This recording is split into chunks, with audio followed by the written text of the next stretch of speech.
Welcome back. तो आज हम अपना नया मॉड्यूल स्टार्ट कर रहे हैं जिसमें हम हिस्ट्री ऑफ इंग्लिश लैंग्वेज की बात के बारे में बात करेंगे। और इसमें अगर आपने पिछले 10 लेक्चर्स नहीं देखे हैं तो जा कर के देखिए, ठीक है। अदरवाइज़ आप बहुत कुछ ऐसा है जो आप मिस कर रहे हो, ठीक है। और आगे बढ़ने से पहले जिन लोगों को लगता है कि अब कोई काम की वीडियो आ रही है, अब चूँकि इंग्लिश से रिलेटेड है तो ये इम्पॉर्टेंट है, और पीछे जो 10 लेक्चर्स हमने पढ़े वो इम्पॉर्टेंट नहीं है, तो मैं सिर्फ ये कहना चाहूँगा कि आप काफ़ी नूब्स हो, काफ़ी आप इमेच्योर हो, ठीक है। अभी आपको बहुत कुछ सीखना बाकी है। आप अपनी थोड़ी सी अंडरस्टैंडिंग बढ़ाओ, आप उस समझो कि मैंने वो सारी चीज़ें क्यों पढ़ाई है, ठीक है। I am sure you one day you will definitely realise कि मैंने वो सारी चीज़ें क्यों कवर करी थी, ठीक है। सो हम इंग्लिश हिस्ट्री के बारे में आज हम बात करेंगे फाइनली। तो यहाँ पे मैंने अपनी नोट्स नहीं बनाई है, मैं एक वीडियो का एक एज अ रेफरेंस लूँगा उसको आपको समझाने के लिए, ठीक है। इंग्लिश की हिस्ट्री क्या है रही है। एक टीचर हैं जिनका नाम जिल है, GILL। उनसे मैंने इंग्लिश शुरुआती समय में मैंने इंग्लिश उन्हीं से सीखी थी, ठीक है। तो उनकी एक वीडियो है हिस्ट्री ऑफ इंग्लिश लैंग्वेज के ऊपर, और इससे बेहतर वीडियो मुझे मिली नहीं, ठीक है। सो that is why I am referencing that particular video, ठीक है। और डिस्क्रिप्शन में आपको उसका पूरा लिंक मिल जाएगा। अदरवाइज़ आप खुद भी यूट्यूब पे सर्च करोगे history of English language by जिल इंगविड। एक ENGVID इंगविड एक इंस्टीट्यूशन है, उसमें वो एक एज अ ट्यूटर के रूप में काम करती हैं, ठीक है। इंग्लिश टीच करती हैं लोगों को। तो वही से मैं उस वीडियो को एज ए रेफरेंस वीडियो ले रहा हूँ, और हम उसी के बारे में उसी को हम प्ले करेंगे और उसमें समझेंगे कि आखिर हिस्ट्री या इंग्लिश की हिस्ट्री क्या रही है, ठीक है। तो शुरू करते हैं। ये रहा वो वीडियो, आप यहाँ पे जस्ट सर्च करो history of English language by जिल एंगविड, ठीक है। तो आपको ये वीडियो मिल जाएगा, ठीक है। तो शुरू करते हैं।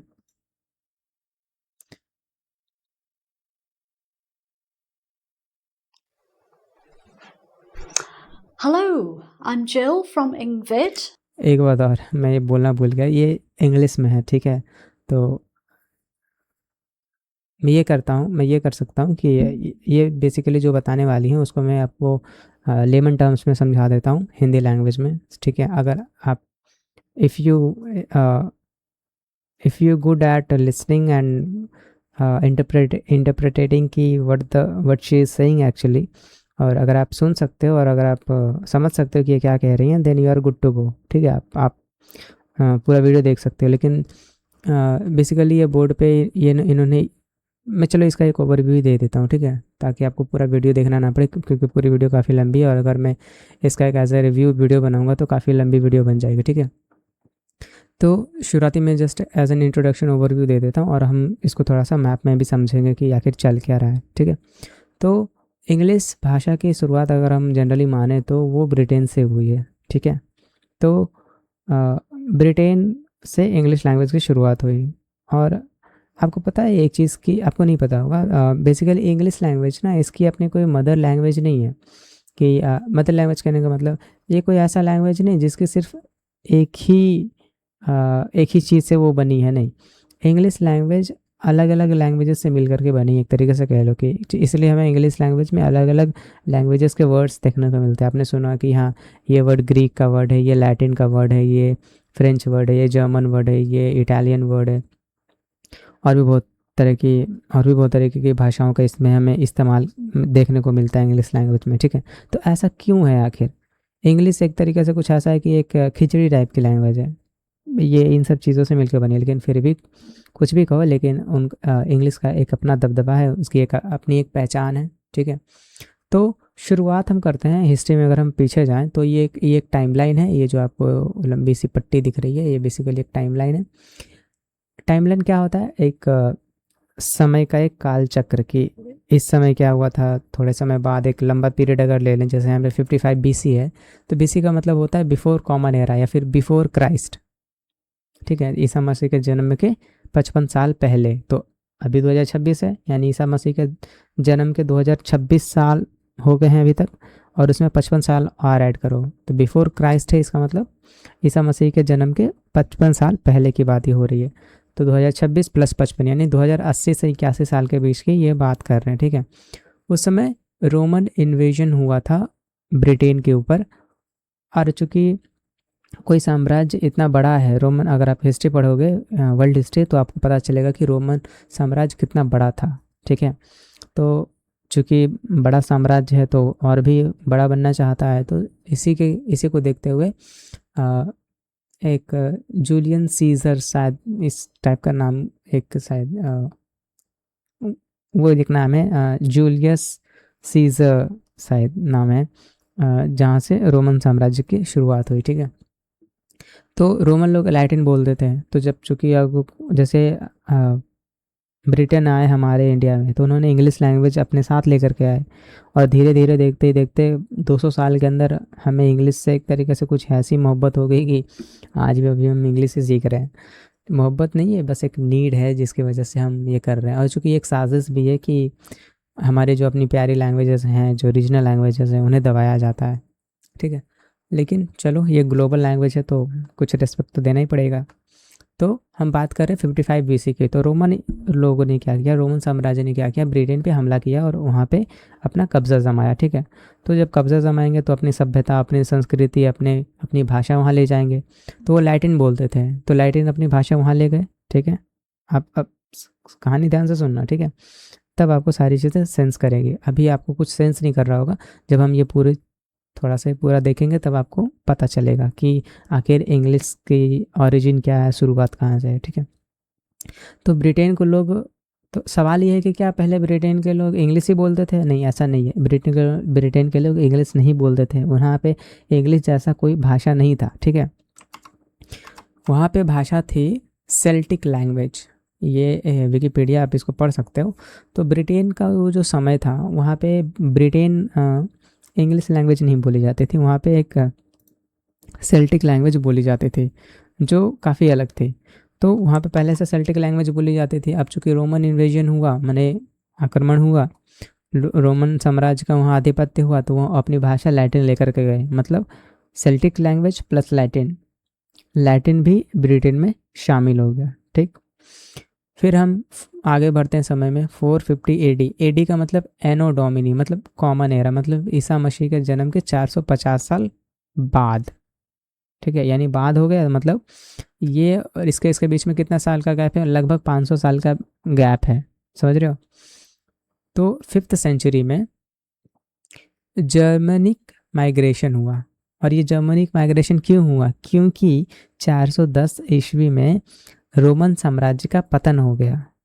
410 ईस्वी मतलब 55 साल पहले, और 410 मतलब कि 410 AD की बात कर रहा हूँ मैं, ठीक है। कॉमन एरा, CE की बात कर रहा हूँ। अगर आपने हिस्ट्री थोड़ी बहुत पढ़ी है तो AD AC जो मैं कह रहा हूँ उस चीज़ से आप वाकिफ़ होंगे। अगर नहीं वाकिफ़ हैं तो जाके थोड़ा सा इस चीज़ को आप देख लीजिए, ठीक है।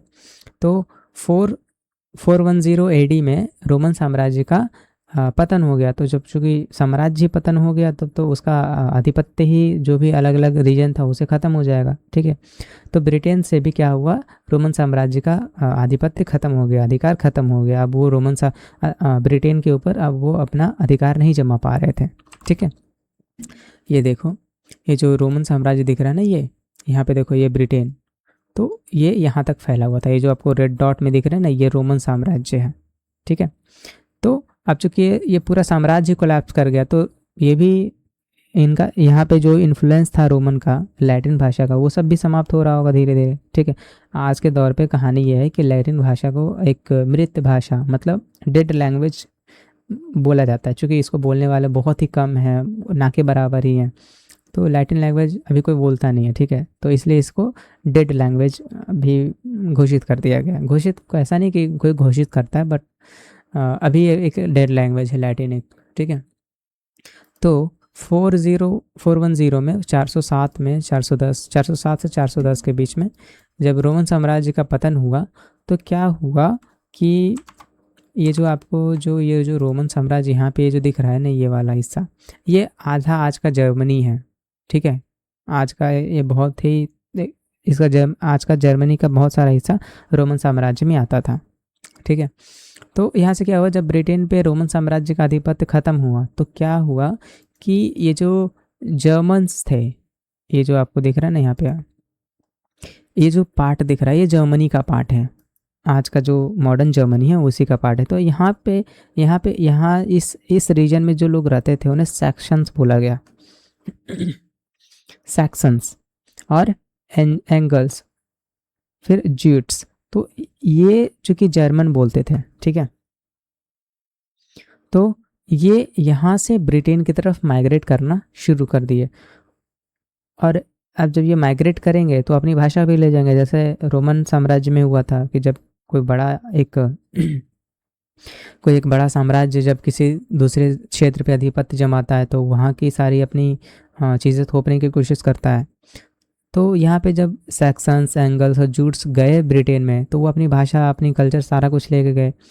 और आप ये ऐसा समझ लो कि यही सब जो अपनी भाषा, जर्मेनिक भाषा लेके गए, चूँकि ये जर्मन बोलते थे, तो ये जर्मन लैंग्वेज ही ना इंग्लिश का एज अ बेस लैंग्वेज बन करके हमें सामने आती हुई दिखती है, ठीक है। ये जो जर्मन लैंग्वेज यहाँ पे लेकर के गए ब्रिटेन में, इसी को हम ओल्ड इंग्लिश बोलते हैं, ठीक है। तो ऐसा समझ लो इंग्लिश की शुरुआत यहाँ से हो रही है। जर्मन इंग्लिश का जो कोर लैंग्वेज है, इंग्लिश की जो, ऐसे बात करो कि इंग्लिश अपने कोर में कैसा दिखता है, तो वो जर्मन लैंग्वेज से काफ़ी मिलता जुलता है, ठीक है, क्योंकि इसकी शुरुआत ही, इसका बेस लैंग्वेज जर्मन है, ठीक है। लेकिन इस जर्मन के साथ साथ चूंकि यहाँ पे लैटिन बोलने वाले भी थे, सेल्टिक बोलने वाले भी थे, तो इस जर्मन भाषा के ऊपर अलग अलग भाषाओं के शब्द उसने अपने अंदर समाने शुरू कर दिए। मतलब जो जर्मेनिक लैंग्वेज बोलते थे वो लैटिन के कुछ वर्ड्स लेकर के अपनी भाषा में इस्तेमाल करना शुरू कर देते थे, सेल्टिक भाषा का इस्तेमाल करना अपनी जर्मेनिक भाषा में शुरू कर देते थे। तो ऐसे धीरे धीरे धीरे धीरे करते करते करते करते जर्मन्स जो थे, जो सेक्शंस थे, एंगल्स थे, ज्यूट्स थे, तो जब ये ब्रिटेन में पहुंचे तो उन्होंने दूसरे लैंग्वेज को भी अपने भाषा में एक तरीके से कह लो समाना शुरू कर दिया। इंग्लिश को आप ऐसा समझ सकते हो कि इंग्लिश एक ऐसी भाषा है जो दूसरे का यूज़ होने वाला, ज़्यादातर यूज़ होने वाला वर्ड्स अपने में समा लेती है, कुछ ऐसा समझो, ठीक है। तो आपको समझने में आसानी होगी, ठीक है। तो इंग्लिश की शुरुआत पूछोगे कि कहाँ से हुई, तो ये इंग्लिश की शुरुआत जर्मन लैंग्वेज से हुई, ठीक है। जर्मन इसकी बेस लैंग्वेज है, जिसको शुरू करा था, जिसका एक बेस रखा था सैक्सन्स ने, एंगल्स थे, ज्यूट्स ने, ठीक है। ये सारे वहाँ के रहने वाले लोगों के एक तरीके से नाम है। जैसे मान लो इंडिया में रहोगे तो क्या बोला जाएगा आपको, इंडियन। बिहार में रहोगे तो बिहारी, यूपी में रहोगे तो यूपी वाले, दिल्ली में रहोगे तो दिल्ली वाले, कुछ इस टाइप का। तो जो रीजनल प्रोनाउंसिएशन होता है कुछ इस टाइप का। तो जर्मन में इस रीजन में जो लोग रहते थे उन्हें सेक्शंस बोला गया, एंगल्स, ज्यूट्स, ठीक है। इन्होंने ही ओल्ड इंग्लिश का एज अ फाउंडेशन रखा और धीरे धीरे लैटिन भाषा को भी अपने में जोड़ना शुरू किया, सेल्टिक लैंग्वेज को भी अपने में जोड़ना शुरू किया, ठीक है। अब हम देखते हैं ये जो ओल्ड इंग्लिश है पूरी दुनिया में कैसे पहुंचा। तो इसके पीछे का रीज़न है क्रिश्चियनिटी का स्प्रेड होना। पूरी दुनिया में मास कन्वर्जन हुआ क्रिश्चियनिटी का। चूँकि कॉलोनियलिज्म भी शुरू हो रहा था, एक देश दूसरे देश में जा कर के दूसरे देशों की खोज करते थे और वहाँ पे कॉलोनी बसाते थे, ज़बरदस्ती कब्जा करते थे, ये भी जिस भी तरीके से कर रहे थे। जैसे हमने सुना कि ब्रिटेन साम्राज्य का कभी सूर्यास्त नहीं होता है, कुछ इस तरीके के वर्ड्स। तो कॉलोनियलिज्म एक बहुत ही बड़ा फैक्टर है और प्लस उसमें क्रिश्चियनिटी का बढ़ावा। अगर कॉलोनियलिज्म नहीं होता, मतलब ईसाई धर्म का प्रचार और ईसाई लोगों को ईसाई बनाना, दुनिया में जो सबसे ज़्यादा कन्वर्जन हुआ है ना वो क्रिश्चियन लोगों ने किया है। अब आपको लगता होगा कि मुसलमानों ने ऐसा किया, नहीं। जो सबसे ज़्यादा धर्म परिवर्तन के मामले हैं वो हमें क्रिश्चियनिटी में देखे जाते हैं। मुस्लिम में भी कम देखे, मुस्लिम में ऐसा नहीं कि बहुत ही कम होता है, नहीं, बहुत ही ज़्यादा होता है, ठीक है, as a Hindu respect, as a Hindu के कंपैरिजन में। लेकिन क्रिश्चियनिटी में उससे भी ज़्यादा है, ठीक है। तो क्रिश्चियनिटी का बढ़ना ये जो ओल्ड इंग्लिश था इसको बढ़ाने का क्रिश्चियनिटी ने एक बहुत ही ज़्यादा काम करा, ठीक है। और फिर अब हम देखते हैं यहाँ पे, अब ये टाइमलाइन में अब क्या कह रही हैं। जर्मेनिक माइग्रेशन हमने पढ़ लिया, कब क्यों हुआ था, क्योंकि रोमन इन्वेजन ख़त्म हो गया था। फिर क्रिश्चियनिटी आगे बढ़ी, तो जब क्रिश्चियनिटी आगे बढ़ी तो यहाँ पे आप देख पा रहे हो कि मैं थोड़ा सा वीडियो को आगे करता हूँ। हाँ, यहाँ पे शायद मैम थोड़ा सा हटिए, यस। लैटिन, ग्रीक और हिब्रू, ये तीनों लैंग्वेज हैं जो ओल्ड इंग्लिश में आनी शुरू हुई। जैसे अभी मैंने बोला ना कि इंग्लिश एक ऐसी लैंग्वेज है जो अलग अलग लैंग्वेज को अपने में समा लेती है, जो भी उसके वर्ड्स हैं उसको अपने में अपने लैंग्वेज में यूज़ करना स्टार्ट कर देते हैं, अपने लैंग्वेज के अकॉर्डिंग उसको यूज़ करना स्टार्ट कर देते हैं और उसको अपनी लैंग्वेज में ढाल देते हैं उस वर्ड्स को, ठीक है। तो हमें क्रिश्चियनिटी का एक बहुत ही ज़्यादा रोल है इस जर्मेनिक इंग्लिश यानी ओल्ड इंग्लिश को आगे बढ़ाने का, जिसकी शुरुआत करी थी एंग्लो सेक्शंस लोगों ने, ठीक है।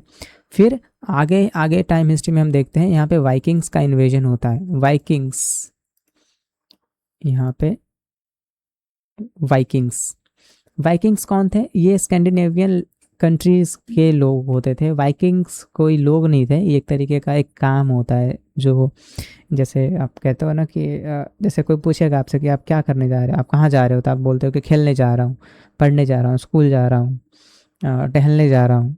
तो ये जो यहाँ पे ये जो स्कैंडिनेवियन कंट्रीज़ थे, स्कैंडिनेवियन कंट्रीज़ कौन है?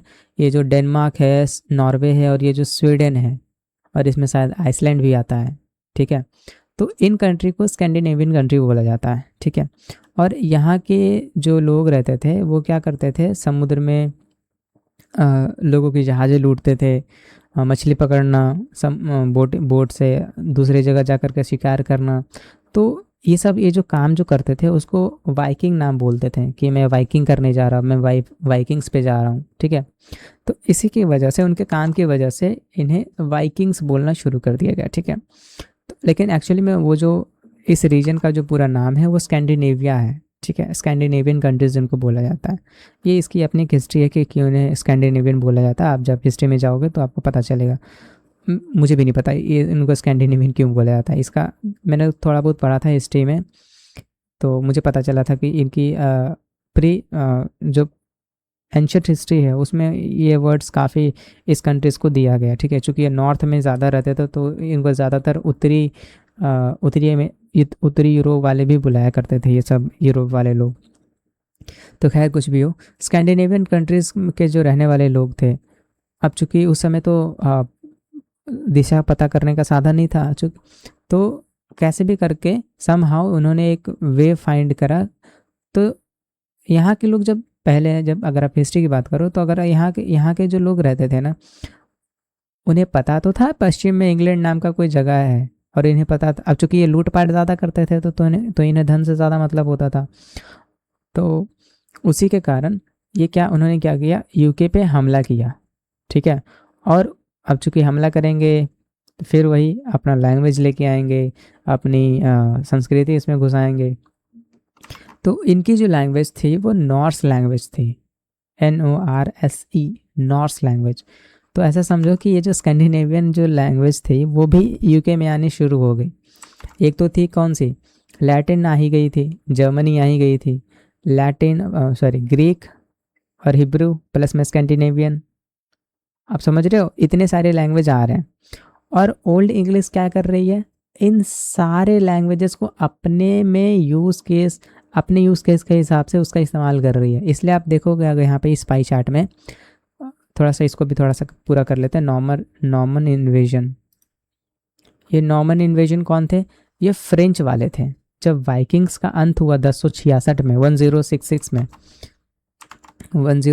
में जब वाइकिंग्स का अंत हुआ, जब फ्रेंच वाले ने फ्रेंच रीजन से नॉर्मन लोगों ने इन्वेजन करा ब्रिटेन के ऊपर। नॉर्मन जैसे यहाँ पे वाइकिंग नाम है ना, जैसे यहाँ पे स्कैंडिनेवियन नाम है, तो वैसे ही नॉर्मन फ्रेंच का एक इलाका है, वहाँ पे रहने वाले एक कबीले होंगे या फिर एक साम्राज्य होगा, उसका नाम नॉर्मन, ठीक है। तो वहाँ के लोगों ने ब्रिटेन पे हमला किया और फिर वाइकिंग्स वालों को हरा दिया। तो अब ये फ्रेंच थे फिर अब यहाँ पे क्या होगा, फ्रेंच वाले अपनी लैंग्वेज लेकर के जाएंगे, तो फिर वही हुआ। ओल्ड इंग्लिश ने, अब वो एक तरीके से धीरे धीरे इवॉल्व हो रही है ओल्ड इंग्लिश, ठीक है। इसलिए जब आप पढ़ोगे ना इंग्लिश के ऑरिजिन के बारे में, थोड़ा सा आप गहरे जाओगे तो आपको पता चलेगा, एक है ओल्ड इंग्लिश और एक है न्यू इंग्लिश, मॉडर्न इंग्लिश जिसको हम बोलते हैं।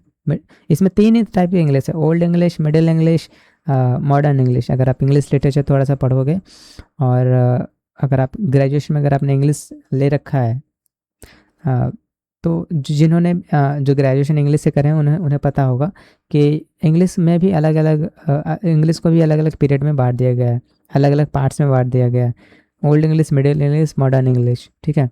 और ऐसा क्यों है?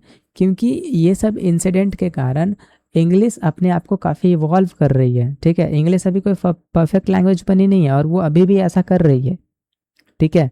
और चूंकि इंग्लिश लैंग्वेज का अपना कोई बेस लैंग्वेज नहीं है, बेस लैंग्वेज कौन सा है? जर्मनी, ठीक है। और प्लस में इसने इंग्लिश लैंग्वेज ने अलग अलग लैंग्वेजेस का वर्ड यूज़ करा है। फ्रेंच का वर्ड यूज़ कर लिया, नॉर्मन इन्वेजन हुआ तो वहाँ पे नॉर्मन लोग फ्रेंच भाषा लेकर गए। और चूँकि फ्रेंच भी रोमन साम्राज्य का कभी हिस्सा हुआ करता था, चूँकि फ्रेंच भी, तो अगर आप देखो ध्यान से तो आज का ये जो फ्रांस इधर जो आपको दिखेगा, वो कभी रोमन साम्राज्य का हिस्सा था, और रोमन साम्राज्य में लैटिन चलती थी, इसलिए आपको यहाँ पे लैटिन भी दिख रहा होगा, ठीक है। तो यहाँ पे लैटिन है, जर्मनी है, हिब्रू है, और ये कौन सा था, नॉर्स लैंग्वेज है, फ्रेंच लैंग्वेज है। इसलिए अगर आप इस पाई चार्ट को ध्यान से देखो तो इंग्लिश में जितने भी वर्ड्स हैं, जितनी भी वोकैबुलरी है इंग्लिश की, उसमें से 29%, मतलब 10 में से 29 कितना हो गया, 3 वर्ड, मतलब 100 में से 29 वर्ड आपको लैटिन भाषा के मिलेंगे। 29% फ्रेंच वर्ड्स हैं, देखो।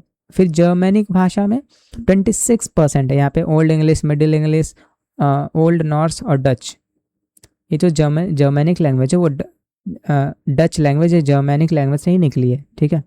यहाँ पे ओ ई का मतलब है Old English, Middle English, O N का मतलब है ओल्ड नॉर्स, ये जो स्कैंडिनेवियन वाइकिंग्स लेकर के आए थे, ये जो वाइकिंग्स लेकर के आए थे, यहाँ पे अगर आप देखोगे तो नॉर्स, ये रहा, ये नॉर्स लैंग्वेज।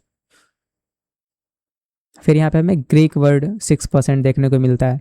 अदर में 6 अदर लैंग्वेजेस जो है, जैसे यहाँ पे हो गया ग्रीक तो हो गया, हिब्रू और कौन सा, नहीं, हिब्रू और अदर लैंग्वेजेस, और भी बहुत, हिब्रू और प्लस सेल्टिक लैंग्वेज भी अदर 6% में आते हैं। लेकिन जो ज़्यादा बड़ा हिस्सा है वो लैटिन, फ्रेंच, जर्मनी, ग्रीक का है। ये सारे लैंग्वेजेस का एक कॉम्बिनेशन है इंग्लिश लैंग्वेज। और इंग्लिश लैंग्वेज का जो बेस है वो क्या है? जर्मन लैंग्वेज है, ठीक है। इसलिए जर्मन लैंग्वेज के सेंटेंस पैटर्न और भी, और चूँकि समय के साथ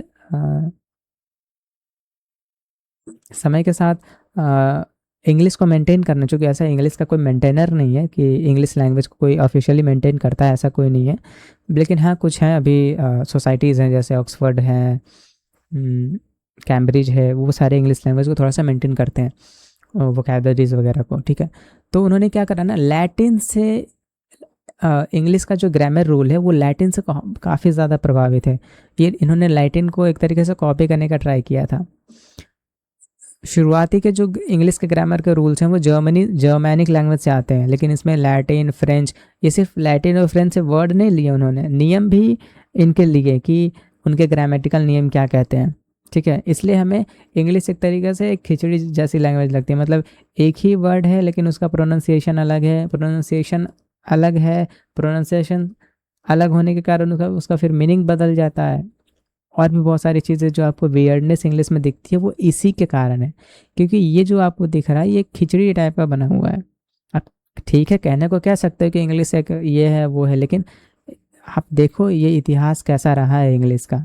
इंग्लिश कोई ऐसा नहीं है कि अब एक दिन में बन गई, या फिर मतलब किसी ने बनाया उसको, या फिर इसकी शुरुआत पूरी ज़ीरो लेवल से भी नहीं हुई। ये अलग अलग लैंग्वेजेस से लेकर के अलग अलग चीज़ें इसने उठाई है, फिर इसने अपना डेवलप करा है, ठीक है। और थोड़ा सा और अगर टाइमलाइन से थोड़ा सा और आगे की बात करें तो इसमें इंटरनेट का काफ़ी बड़ा रोल है, क्योंकि इंटरनेट है जब आया तो इसने काफ़ी बूम करा, पूरी दुनिया में इंटरनेट गया। और चूँकि इंटरनेट की शुरुआत हुई कहाँ से थी, अमेरिका से, जानते ही हो, यूएसएसआर नहीं, अमेरिका से हुई थी, यूएसए से हुई थी, कोल्ड वॉर के कारण। कोल्ड वॉर अगर आप हिस्ट्री पढ़े तो आपको पता है कोल्ड वॉर क्या होता है, प्रॉक्सी वॉर जिसे कहते हैं, ठीक है। तो ये इंटरनेट सोसाइटी है जो इंटरनेट को मेंटेन करती है, ठीक है। इंटरनेट सोसाइटी है जो एक तरीके से इंटरनेट अथॉरिटी की तरह काम करती है, ठीक है। इंटरनेट को मेंटेन करने का, मैनेज करने का काम ये इंटरनेट सोसाइटी करती है। तो अगर आप यहाँ पे अगर आप हिस्ट्री ऑफ इंटरनेट जानोगे तो ऑलमोस्ट नीचे अगर थोड़ा सा आओगे तो आपको यहाँ पे दिख जाएगा कि ऑलमोस्ट 1985 तक internet was already well established as a technology supporting a broad community of research and developers and was beginning to be used by other communities for daily computer communications. यहाँ पे क्या हो रहा था, 1985 आते आते इंटरनेट का काफ़ी ज़्यादा बूम आ चुका था, इंटरनेट काफ़ी स्प्रेड हो चुका था। और चूँकि इंटरनेट के शुरू करने की वजह अमेरिका था और वहाँ की लैंग्वेज इंग्लिश थी, चूँकि ब्रिटिशर्स वहाँ पे गए थे, रेड इंडियंस को पूरी तरीके से वाइप आउट कर दिए थे उन लोगों ने। वाइप आउट का मतलब ख़त्म कर दिया उन्होंने एक तरीके से। आज अमेरिका में जितने भी लोग हैं ना, वहाँ का कोई भी मूल निवासी नहीं है, रेड इंडियंस है ही नहीं, पूरे मार डाले ब्रिटिशर्स ने, ठीक है। तो वहाँ पे ब्रिटेन वाले लोग अपनी इंग्लिश लैंग्वेज लेकर के गए, वही पुरानी ओल्ड इंग्लिश, मिडिल इंग्लिश, जो भी है, जिस तरीके से भी कैटेगराइज करते हैं। तो उसके कारण यहाँ पे हमें इंग्लिश लैंग्वेज का काफ़ी ज़्यादा इन्फ्लुएंस देखने को मिलता है इंटरनेट के कारण, ठीक है। तो ये एक ब्रीफ इंट्रोडक्शन है इंग्लिश की हिस्ट्री के बारे में, ठीक है। और अगर आप पूछो मेंटेनर कौन है इंग्लिश लैंग्वेज का, तो मेंटेनर कोई है नहीं बेसिकली ऐसा, ठीक है। लेकिन ये ऑक्सफोर्ड वाले और ये कैम्ब्रिज वाले ये अपना थोड़ा सा इंग्लिश लैंग्वेज को लेकर के काफ़ी सीरियस हैं, तो ये इसको मैनेज करते हैं, ठीक है। तो this is all for the history of English language. लेकिन अगर आपको और भी पूरी अच्छी तरीके से समझना है, स्टोरी की तरह समझना है, तो आप इस वीडियो को एज ए रेफरेंस के तौर पे ले सकते हो, ठीक है। और ये जो आप वर्ड्स देख रहे हो ना इसमें, जैसे ह्यूमन, एनिमल, डेंटल, ये सब लैटिन वर्ड हैं। बीफ, पॉक, जो खाने वाली चीज़ें हैं, वो ज़्यादातर वर्ड्स फ्रेंच से आई हैं, ठीक है। और जो एकेडमिकली वर्ड्स हैं, जैसे फिज़िक्स, केमिस्ट्री, बायोलॉजी, फ़िलासफ़ी, ये सब ग्रीक वर्ड हैं, चूँकि वो काफ़ी उस चीज़ में इन्वॉल्व हुआ करते थे। So that is all those academic words are came from Greek language.